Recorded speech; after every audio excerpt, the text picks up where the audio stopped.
Welcome everybody to Rob's MetalWorks.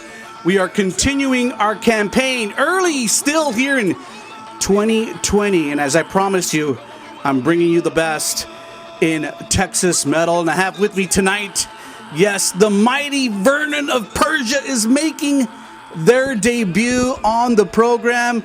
About fucking time, I would say. Is it our debut? Yeah. Thanks for having us, Rob. All right. Hey, man, it's awesome to be here. Thank you. Thank you. We appreciate it. I appreciate it. You in the back? Anybody want to say anything back there? He's the bassist. As they took my vocal cords out, I can't even. Not allowed to say. Great to have you guys here. I've known you guys for a little bit. And, you know, I think we were both strategically waiting for the right time to kind of do this interview and to share Vernon of Persia with our viewers and our followers around the world. And that's kind of where I want to start because I don't want to take for granted that everybody already knows about the band. So let's kind of start there. Somebody share a little bit about the beginnings of and the formation of Vernon of Persia. Yep. So, little brother here, Tyler. Little bigger brother, whatever. We've been playing music our whole lives growing up. He's the drummer, I'm the guitarist. So music's just always been a part of our blood in our life. So no matter where we go, that's what we want to do. And so we formed Vernon of Persia here in San Antonio in what was that, 2016, 2015? You could go back further. Yeah. I mean, we're all, yeah. So the name is, yeah. But that's when the action, the name is, that's when that happened. Yeah. Our uncle Bob actually helped us form that name. It was like tossing around the idea of. But you guys are related. Yeah. We're brothers. You didn't know? Oh, I didn't know that. Yeah. Wow, I did not know that. Yeah, not just like a brother from another mother, but like real blood. Yeah. Whoa, I didn't know Exposure. Wow. Sorry, man. So anyway, we were down here and decided to start something and brought you back from Missouri. You know, I kind of had a little thing going on. We had some tracks that we were kind of writing from afar and sharing stuff. And then we decided to put an ad out on Craigslist and just get some feelers because we didn't know anybody in San Antonio. And then this guy comes along and I'm trying to get him to audition in our house with this little tiny, was it an orange like a tiny like an orange Crush 25 watt amp. Yeah, he literally walks in and he walks in and goes, oh no. So he walks back outside and brings in his whole rig. I was like, God damn, there you for go. real. Okay. Right, it's like I don't know if my neighbors are cool with this, but I guess we're about to find out, right? Metal, right? So during that time, Anthony also had reached out in the ad and expressed some interest in doing some vocals for us. So that's how the band started in 2016, and we put out our first album at the end of 2016 called Relativity of. And then I think it was the next year, this guy, we played a show with him. He was in a band, Destroyer of Worlds, and he expressed some interest in wanting to participate. And we were actually looking for another guitarist at the time because I was kind of doing everything guitar-wise. So it just made sense. And then here we are. Yeah. It kind of seems, too, like, you know, I know bands, you know, there's always some kind of dynamic going on and there's changes and stuff, but it really seems like this is the Vernon of Persia lineup that's going to take it to the next level. At least that's how I see it. Yeah, the dynamic in this band, that really is, the talent is a bonus, but the personalities are really what makes this band function. So. You know, when I first heard Relativity of, I think George had sent it to me. Says, Rob, you know, we're a band, check us out.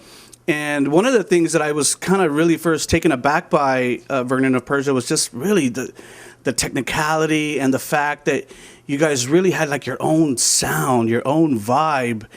You know, really heavy bottom end and all these intricate subtleties throughout your brutality, and Anthony is delivering all these different type of vocals, and I was like, man, nobody's doing this kind of stuff. It's like a really, I call it, you know, either, you know, smart metal or something like that. Like you have to be a sophisticated metal musician to kind of really appreciate what's going on the back end, and you know, I'm sure you guys get asked often, like, you know, what are you delivering musically?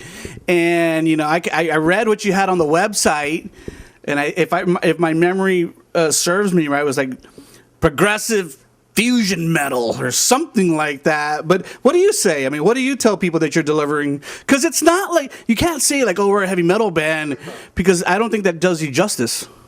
Yeah, I mean, what else can I- It's almost a disservice to really put ourselves into kind of a niche market in that sense. And I guess fusion's kind of an all-encompassing word, and so it kind of just works to just say we're kind of fusion because we do blend in a lot of different styles. We're all kind of from different backgrounds of music, and we were listening to bluegrass growing up. Yeah. I was a fiend of CMT television. That was like my drugs Oh yeah. back in the day. Give me that weight. And then all of a sudden, Dude. metal happened, and then you're into this whole other realm of, and you're like, well, how can I make these things kind of mesh within each other? And I guess maybe we didn't figure it out, but we sure as shit tried to do that. You know what it is? Like what you're saying right now is like it's really not a genre or trying to fit in somewhere. It's like what you just said. You grew up on like CMT and country music and stuff. It's really about what it is that we're drawn to. Like I grew up as a blues rock player, but I am always gravitated towards a heavy guitar tone for some reason. I don't know what it is. I can't explain it. So I'm just gonna do that because that's how I'm gonna express myself. And probably the same thing for these guys back here. I mean, I can't speak for them, but like that's really what it is. It's just music is the genre. So why should we try to define it? You know? Sure. I agree, but people want definitions. They want to kind of and there's some people who they're they have tunnel vision. They just want to listen to their own little thingy, and I guess that's a great response because we don't want to bias people away from the band. So you guys released you mentioned the Relativity of EP back in 2016. I felt too that release was really good for a debut. How do you feel about it now looking back? What do you feel about it? I think it's awesome, really. I mean, because it shows, with this release that we have now compared to that one, it shows how we've grown over the years, how we've had a chance to get out in the show market and, test our abilities on the road and, in different atmospheres, really, with all the other different bands. So I think not only were we able to put out something that was like, here's a baseline of what's to come, and then it allowed us to kind of just build upon that, and, here we are. What were the obviously to get to where Ascend is now? We're going to talk about that record here in a bit, but before we get there, to get to a place like Ascend, obviously there's lessons learned. What were some of the lessons learned?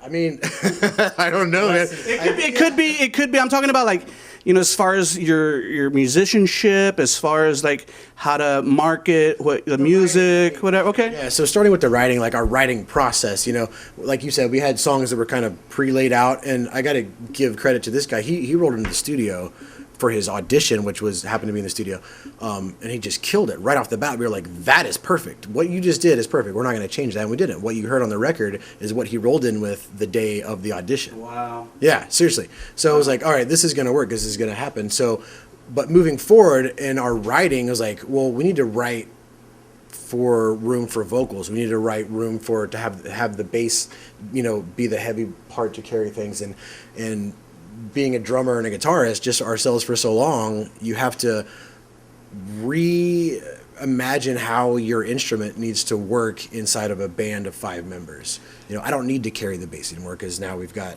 what I'm saying? Right. So writing really was the biggest lesson, and I think this Ascend album was the first time that we all had a hand in every single aspect. Right. Like I had a bass line, Steven had guitar parts, Tyler had vocal lyrics, Anthony wrote an entire guitar chorus, Jaime wrote an entire song. So like remove one person and you don't have Ascend. Right. So, We kind of had a growing process with this album too. We've gone through many iterations of some of these songs that are on the new album, and I'm gonna kind of take us down a little bit. There was one day in the studio that we rolled in, and it was like, okay, we gotta figure out how to make these songs better. And I remember saying, like, guys, if the catchiest part of our songs is not the chorus, then we're not doing our jobs as musicians. Sure. So we gotta really come back and approach our songs in the most constructive format, in the best way to appeal to a wider audience than what we might have been writing for in the past, I want to requote you, or not like requote, but actually you specifically said, look, if you're giving everybody cheeseburgers, they're not going to want cheeseburgers anymore. Right. So we've so that's what we were doing. It was like cheeseburger.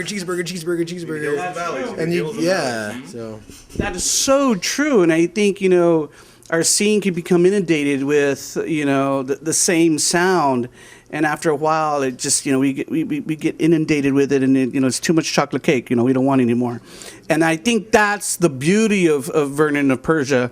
And you guys are already starting to talk about Ascend, and I'm not even there yet, but it's okay. I talked about lessons learned. What about highlights before Ascend? I remember you guys played the As I Lay Dying fucking show. That must have been a huge highlight. dude, we walked up on the stage and I just kind of looked and it's like there's almost 3,000 people here. Yeah. I didn't say anything. I just kind of looked around and I literally just went like this, like real slow, not even like just like my first show, right? And the whole crowd just goes, yeah. I was like, that was the most amazing experience. Was It unbelievable. was so cool, dude. Yeah. I mean, I grew up loving As I Lay Dying from when they started. I think Tim, for myself. We still love him, Anthony. Yeah, Tim Lambistis for myself was a big inspiration just to want to be a vocalist. And of course, I did guitar in other bands before this that involved doing backing vocals. But if I was ever going to be a vocalist, Tim was the reason. And I still listen to him to this day. So that was a highlight for sure. I saw the video on YouTube. All you people out there can see the video on YouTube of the band opening up that show. Really killer performance. And I was thinking to myself, man, that must, you'll never ever forget that. Never ever forget that show. Okay, so now let's talk about why we're really here, really to promote your brand new record, which just was made available on all music outlets on the 10th of this month. The record is called Ascend. I remember many months ago I got some roughs, and I was when I got the final masters, I was like, oh, even from the roughs, a huge evolution from what you guys were already working on. So Ascend to me represents a true kind of work of art. This is not something you pulled out of your ass in like a few months. It took a long time to perfect, and because of the intricacies of the music and the quality of the production, I was telling you off camera, I mean, this is really a record that will make a statement in this city, and one that rightfully so, you guys really, as I was telling you, need to support and love for as long as you can. I think it deserves it. So as we get started talking about Ascend, it was 2 years in the making, longer, I don't know. What makes this one different? I mean, Anthony alluded to it earlier, but what kind of makes this one really different for you guys? And everyone can share a little bit about what makes this one different than what you guys were doing before. Well, kind of like what I said earlier is that everybody had a hand in the pot. Yeah. It wasn't just somebody learning somebody else's songs. Right. There was no dictatorship. It was a completely collaborative effort. And Right. I do want to say, too, yeah, it was, I guess, kind of 2 years in the making is all the things that we had to learn along the way. And some of these songs that are on the album, like you said, you heard them in their early, you've heard probably 4 versions of some of the songs that are on the album now, because we were testing them live. We were seeing how people were reacting to them. And there was something about, kind of Steven had touched on earlier about what cheeseburger thing. People just weren't getting it. They weren't structured how they needed to be able to have people to absorb them and enjoy them. It was just too off the wall, too experimental. So we actually brought one of our really good friends, and you guys know him, Joe Dragic from Shaping. Mm-hmm. He came in as a producer for us and helped us write some parts, formulate some parts, say, hey, you're actually playing this in the wrong key here. And so some of our really hard riffs became really, really, really hard riffs because and I look to this guy because he has to play it. But that having that objective type of talent, helping us ghostwriter, helping us produce that stuff was such. It would have been detrimental without it. We would have released stuff that just kind of almost got there but didn't quite get there. So.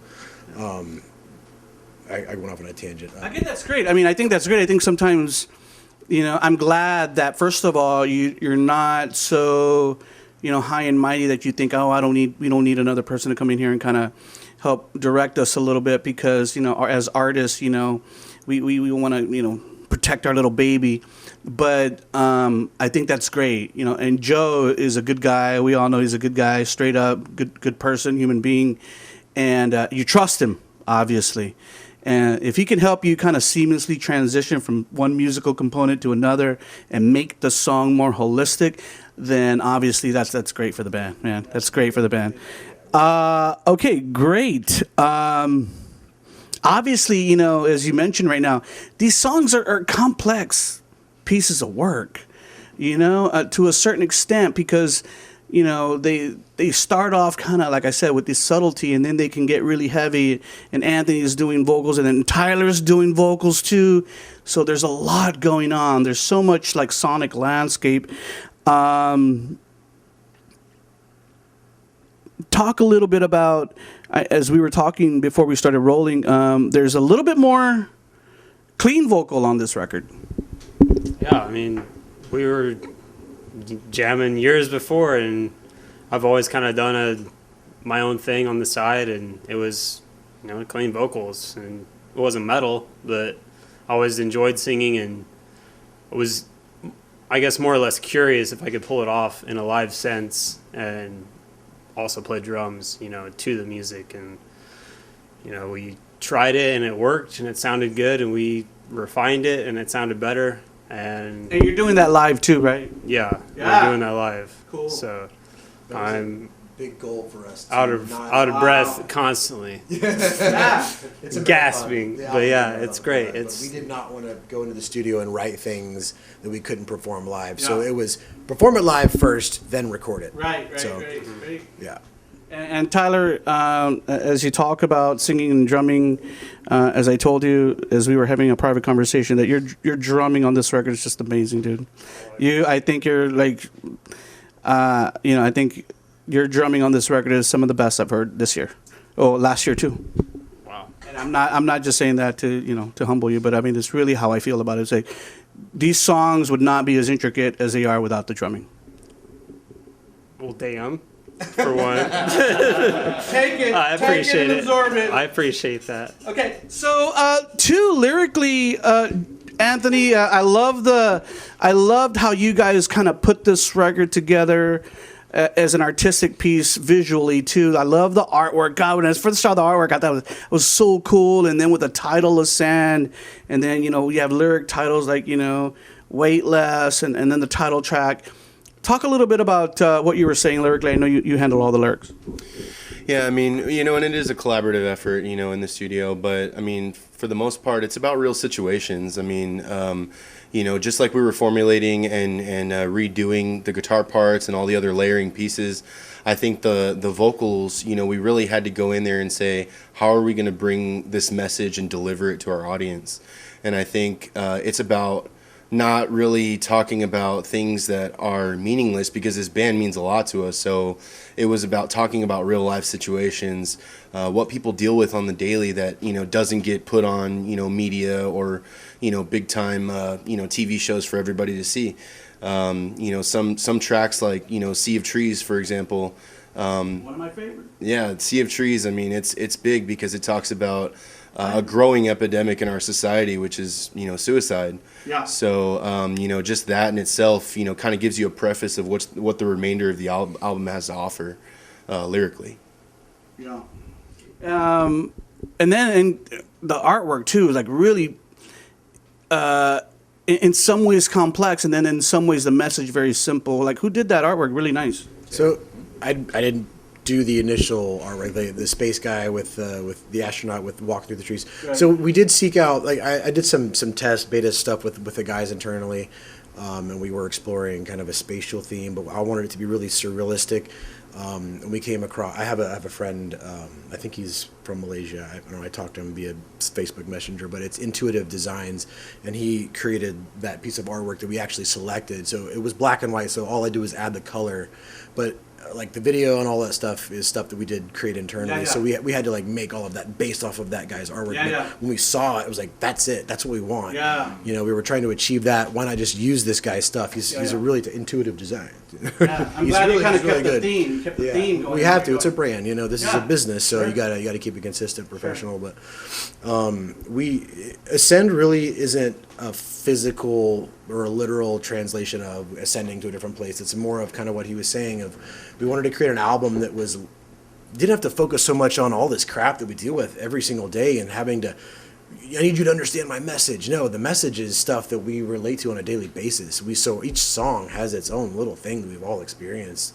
You know, whether it's suicide or whether it's bullying or whether it's being pissed off at something, and that's what that song is about. So it's really an ascension, is an escape from your own mindset, as in ascend what was just a dream. You know, like our lyrics in that song. So we have to escape sometimes from Right. all of this bullshit. So that's really what the album was, and so the artwork kind of had to reflect that. Sure. So And one of my favorite tracks is Mark of the Akubo. And back in the day, it had a different title. I was privy to know that. Anthony, really quick, tell us about that track. Cause tell me about the Mark of the Akubo. What's that? It's really cool because it's something that probably you wouldn't really expect. It's not. It's actually one of our not so deep thought type of titles, but we all pretty much came to an agreement that one of our favorite guitarists is Mark Akubo from Veil of Maya, and actually, you know, he kind of has left his mark on us, so we figured we Wow. would title that song "Mark of the Akubo." I saw that you had listed him it's as. kind of reminiscent of something that I can't play like he can, but he's definitely a guy that I admire very much. So it was like I wanted to give him something. I don't know, basically what you just said, right? But yeah, Sam Applebaum is probably one of the best drummers in modern day metal, and you'd be out of your damn mind to not think so. Okay. Yeah. Okay, so obviously, too, as we found out earlier this evening, this record fucking sounds great on the stereo. Great production on this record, man. And, you know, you have to have good production these days. That takes time to get it just right. So for all the techie people out there, let's talk a little bit about that.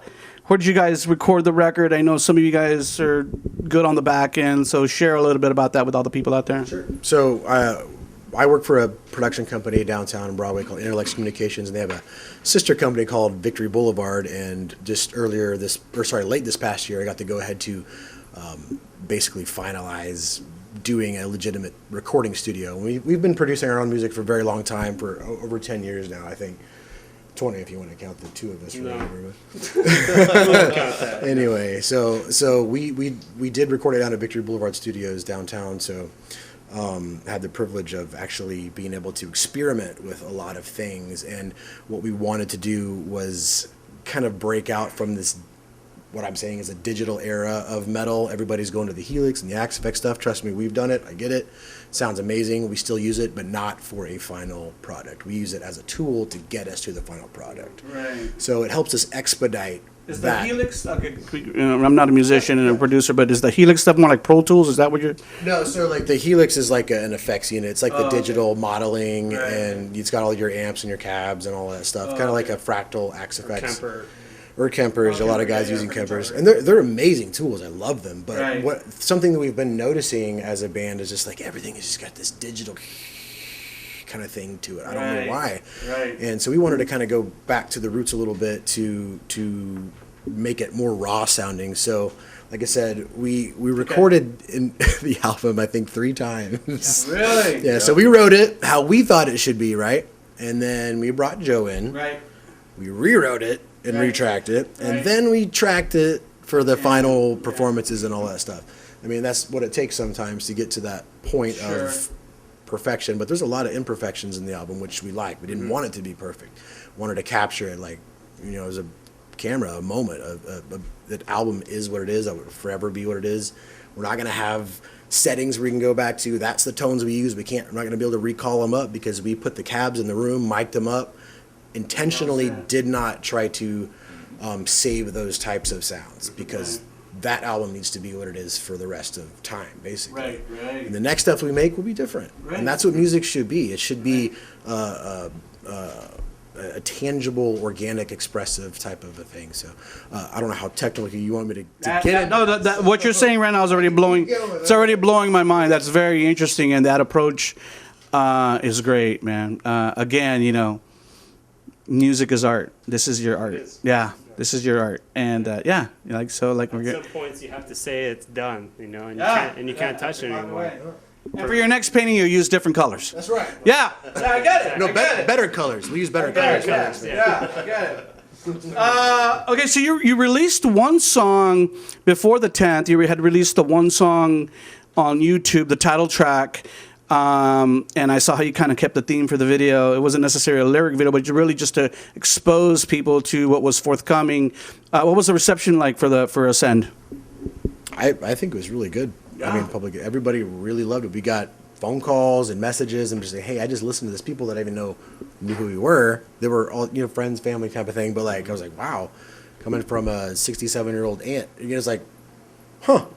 That's awesome. She loved it. Yeah, you didn't expect that kind of thing. So, or do you guys want to? Yeah, I mean, you don't really wake up every day and get a message from one of the dudes in a respected band. I'm sure you guys have heard of them, Upon a Burning Body. You know, one of them reached out to me early in the morning and was just really kind of blown away at what we had released, you know, compared to our first release. And knowing that somebody in our respected community saying good things about you like that, it kind of speaks volumes to what you're doing, and it feels good, you know. So we're just going to continue on with that momentum. Great. And now, everyone out there, as you might have heard me say earlier, the brand new record, go ahead and take a look at the cover work. The brand new one from Vernon of Persia is already out on the streets. It is called Ascend, out on all major music outlets. Go download it right now after you see this interview. And speaking of making it available, you guys will have your release party coming up next week. So people will see this interview before the 18th. Let's talk about your CD release party going on at Vibes Underground Event Center. I'll be there. I look forward to seeing you guys play. What's going to be going on that night? Well, we're going to have, you know, a crazy lineup. There's going to be 8 to 9 bands playing and performing starting at 6 o'clock. And we're just going to keep the party rolling all night. And, you know, we've got bands that are coming in from out of town. We've got bands from in town. And we've got flyers going around, too. So if you see any of those, that'll get you a discount in the door. And, you know, we're just going to spread it, you know, like wildfire. We want the whole community to be out there. We're trying to make this show big, like, you know, as big as possible. Cool. Yeah. Cool. Will you have hard copies available of the CD? Got to come on Saturday to find out. Yeah. There better be one with my sticky on there for Rob, because I want one. Yeah, we got some new tees coming out, All too. right. So New tees and hoodies. Dude, I loved my old Vernon of Persia owl t-shirt. I wore that fucker out. I need a new one. You know what? And what I love about your t-shirts too is you guys print high quality shit. It's not the cheap shit. Yeah, the premium shirt. That's what it fits me. You know, big guys like me love the premium shirt. They feel good on me. You'll wear it early in the morning. You're pissed off of being awake. Like, I'm gonna put this shirt on. I want to feel it. I wear my Vernon of Persia shirt. I feel better. Yeah, I need a new one, guys. So, okay. Hard copies available, people out there at the show, so go out there and pick one up. You know, we're still in the early stages of 2020. What do you guys foresee for this year? Now that the record's going to be out, what's the plan? the plan is to have a better plan and not wait till the end of the year to Yeah. fucking album. Take action. Yeah, so I mean, what do you want to do? I mean, you know, even if you don't have anything outlined just yet, what would you like to do? What would you want to do? Do you want to do like a little tour regionally? Is that within the means of the band? Because I know you guys are working people, you know. Definitely. I mean, we're working with promoters regionally, and you know, we're locking dates already for the next coming months. More to come on that soon, of course. You know, with exacts on cities, time frames, everything like that. But definitely reaching out. We're trying to take it on the road. We've been taking it on the road, but out of state as well. Yeah. I thought you had them locked down, man. That's it. We do. We do have them locked down, but more to come. More to come. It's got me all.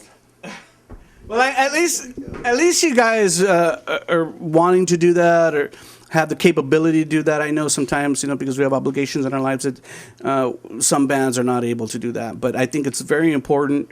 As we were talking off camera, hopefully, we can lock in some publicity, and new doors will open for Vernon of Persia. Obviously, I think, and I'm not just saying this, that this record could open a lot of doors for you. It just has to land in somebody's lap the right way. And when it does happen, geez, it's going to be a beautiful thing. And I'll tell you, too, and I might edit this out, but I've told other bands before the same shit, and it happened to them. I want to get Jaime to talk a little bit too. We've been kind of, he's in the back there, and I know he's kind of like the newest member of the band. Jaime, let me ask you, you guys have been playing, shows in San Antonio and around, and I always kind of, sometimes I like to ask a question, sometimes I don't. But I know you guys, have had some ups and downs in the San Antonio music scene, logistically, and, just with the politics involved, and I have to deal with that shit too all the time. Jaime, how do you kind of feel with what's happening in San Antonio? Well, If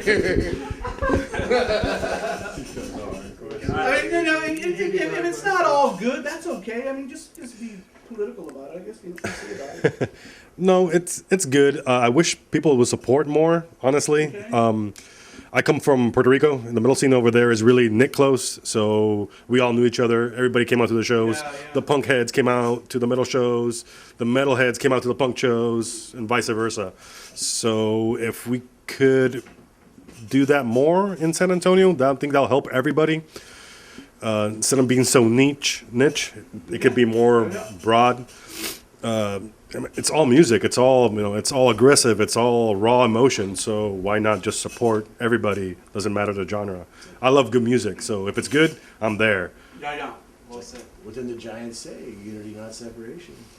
Right? Right. Yes. Right. Our brother. Yeah.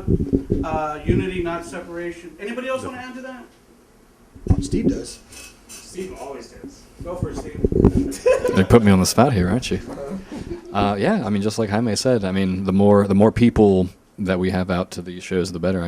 It's rough nowadays. Like we talked off camera. We have a huge metal scene in San Antonio, so we have a lot of bands coming out that are playing every Friday, every Saturday, Yeah. and it's kind of like we're kind of fighting each other for all the venues that we've got out there nowadays. Hey, So can I just add something really quick, and I'll let you continue. I'm kind of glad you mentioned that, and I think it's very important. And one of the things that I love about Vernon of Persia, like when you do play, I'm like, oh yeah, I'm gonna go because these dudes don't play out all the time. I'm not gonna see them. Like, man, who knows when the next time they're gonna play out? And I think that's cool. It kind of creates that anticipation. A word that I like to use is exclusivity. It's not like we're not out and available for you all the freaking time. But so when you do come out, it's a grand thing. And I think that's a great marketing strategy too. yeah, I agree. Yeah. Well said. What else can If that's not a basis response, I don't know what is. Yeah. That's right. So I feel you're right. Like absence does make the heart grow fonder in that sense, and it's tried and true in that if you move away from your lover and all of a sudden there's not that exclusivity like you say, then it's that much more meaningful when you do see them. And that's kind of how we feel as well. It's we can put on a way better show when it's kind of almost sparse in that sense in our minds. everybody starts as nobody, man. So if you don't support the nobodies, then you're never gonna have anybody. That's right. Right. All right. Great. Now, guys, as we end out, I always like to give everyone the opportunity to kind of share anything that I might have missed. Anything else you want to talk about, share with people around the world who will see this interview. Anything that this is your opportunity to plug to anything that you love or that you're doing on the side. I think we've covered just about it. So outside of our band, we like I mentioned earlier, we do have a production recording studio downtown, but it's not just outside the band because all these guys are a part of that. Right. I want everybody to be a part of that. We're building. I'm talking to people that like Joe Dragic. I'm talking to Austin Blades from Just a Dream, other people, Steven from Melancholia. Trying to build a network of people that have different ideas. Like, hey, you know what? You'd be a really good fit for this group to come in and record with us, type of a thing. So this is a different idea for a recording studio where you get more bang for your buck. It's like a collaboration. You provide the avenues for the collaboration. Facility and the gear, and we just need different brains to make. We need different gears to make this thing kind of work. So, I guess I thought of that recently because I saw. Did y'all see the Ozzy release the new record? I mean, the new song. The new song, and he had like Elton John, Slash, Chad Smith, like all these different guys. And then I saw a video of Slash recording the solo for this record, and he was like in LA doing his own thing. Like, you don't even need to be together to do all this music. Have to be at all. Yeah, that's the beauty of technology. We gotta embrace it. We got, like we talked about earlier, we gotta roll with it. It's not gonna change, it's not gonna slow down, so go with it. Don't go against the grain, go with the grain, and just adapt, man. So If your studio can facilitate that collaboration, that's what it's all about. Right before we recorded Ascend, he and I recorded this band, the Ryan Edwards and the Ranch Road Band, which is it's a Hano country band. Super fun to do and record. So like, that's what I'm saying. You don't have to it doesn't have to be just about metal here. It's all music. So great. Let's bring him in. Let's make magic happen. And what's the name of the studio again? Victory Boulevard Studios. Victory Boulevard Studios. Runs. It's in Staten Island, and it runs from point to point across the whole island. So the owners of the company decided that was their inspiration to start the company. So. Great, guys, awesome. Thank you, all of you, for coming.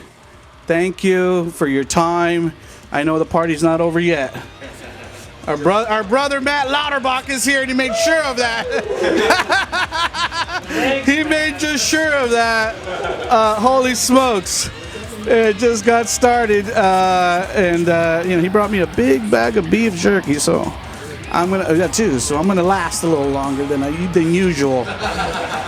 Remember, everyone out there, you gotta support heavy metal music here in San Antonio in Texas. The band is called Vernon of Persia. Their brand new CD is called Ascend. It is out right now. Go look for it on your music outlets, wherever you go. Download it and jam it. You saw the band only right here on Rob's MetalWorks.